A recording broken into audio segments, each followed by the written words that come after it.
नमस्कार साथियों, आप सभी का एक बार फिर से हमारे यूट्यूब चैनल @LaviOfficial.com पर हृदय से हार्दिक स्वागत है। यहाँ हम आपके लिए लेकर आते हैं ऐसी प्रेरणादायक पौराणिक रहस्यमयी कहानियाँ जो रेगिस्तान की खामोशी में भी दिल की आवाज़ सुना दे। ऐसी दास्तानें जहाँ प्रेम गुनाह बन जाए और गुनाह तौबा में बदल जाए, और ऐसी कथाएं जो माफी, त्याग और आत्म मुक्ति का सच्चा अर्थ समझा दे। मित्रों, आज की यह कहानी कोई साधारण प्रेम कथा नहीं है। यह उस रिश्ते की कहानी है जो साथ होकर भी अधूरा रहा और अलग होकर भी पूरा हो गया। यह वह मोड़ है जहाँ मिलन नहीं, मुक्त निर्णायक बनती है, जहाँ आंसू शिकायत नहीं करते बल्कि आशीर्वाद बन जाते हैं। आज की कथा में रेगिस्तान गवाह बनेगा उस माफी का जो शब्दों में नहीं, खामोशी में पूरी होती है। तो अंत तक इस कथा को अवश्य सुनिए, क्योंकि अब कहानी पहुंच चुकी है उस पड़ाव पर जहां साथ छूटता है लेकिन प्रेम अमर हो जाता है। तो चलिए मित्रों, कहानी को आगे बढ़ाते हैं उसी रेगिस्तान से जहां दूरी ने रिश्ते को तोड़ा नहीं बल्कि आत्मा को आजाद कर दिया। रेगिस्तान में कुछ विदाइयां पीछे नहीं देखती, लेकिन उनके निशान हवा भी नहीं मिटा पाती। माधवलाल को गए कई महीने बीत चुके थे। सलमा अब खानकाह की दीवारों का हिस्सा बन चुकी थी। सेवा, सन्नाटा और स्वीकार, यही उसकी दुनिया थी। लेकिन जो मन शांत दिखता है वही सबसे गहरी लहरें चलती है। एक शाम रेत का तूफान उठा। खानकाह के दरवाजे जोर से हिलने लगे। सलमा ने दरवाजा बंद किया और कोने में बैठ गई। उसे पहली बार डर नहीं लगा। उसने आंखें बंद की और बुदबुदाई, जो खोया उसका बोझ नहीं चाहिए, जो सीखा वही साथ रखूंगी। तूफान थम गया। उसी रात माधवलाल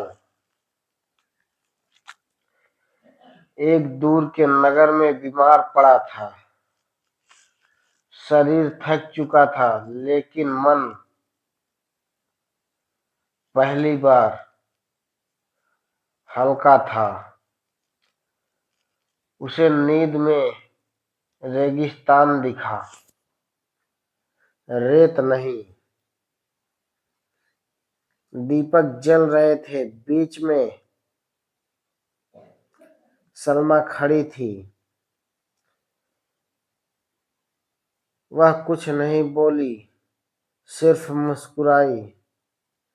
माधवलाल की आंखों से आंसू बह निकले। उसे समझ आ गया, कुछ रिश्ते दूरी में पूरे होते हैं। अगली सुबह खानकाह पर एक पत्र पहुंचा। लिखावट कांपती हुई थी। सलमा ने धीरे धीरे पढ़ा। माधवलाल ने लिखा था, मैं अब लौट नहीं सकता, लेकिन यह जानकर जा रहा हूं कि माफी मुझे मिल चुकी है,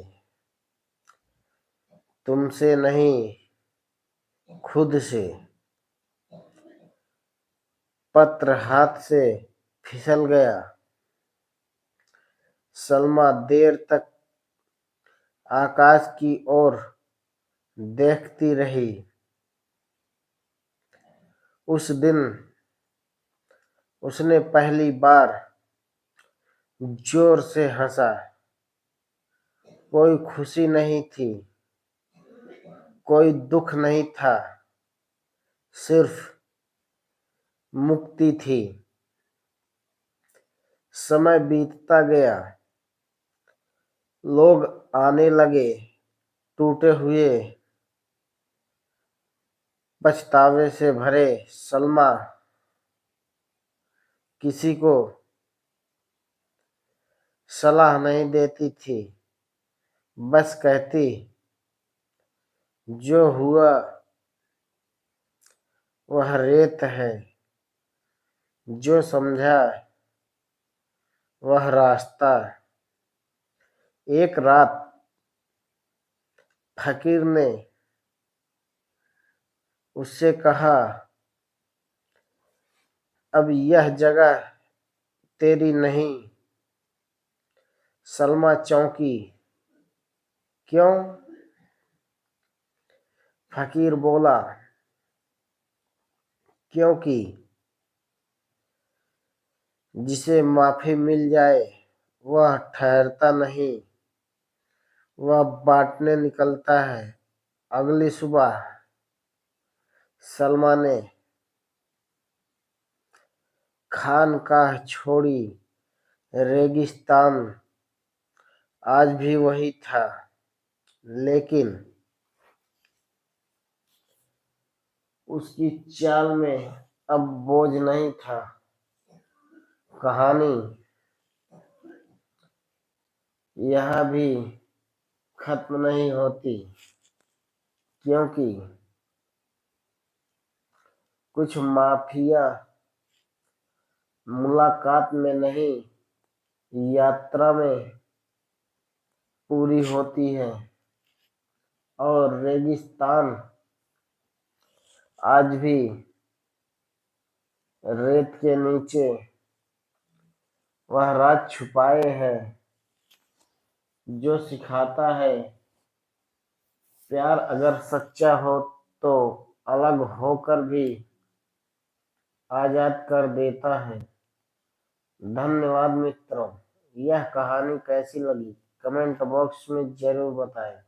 हमारे चैनल @lovyofficial.com को सब्सक्राइब जरूर करें, जहां हम प्रतिदिन लेकर आते हैं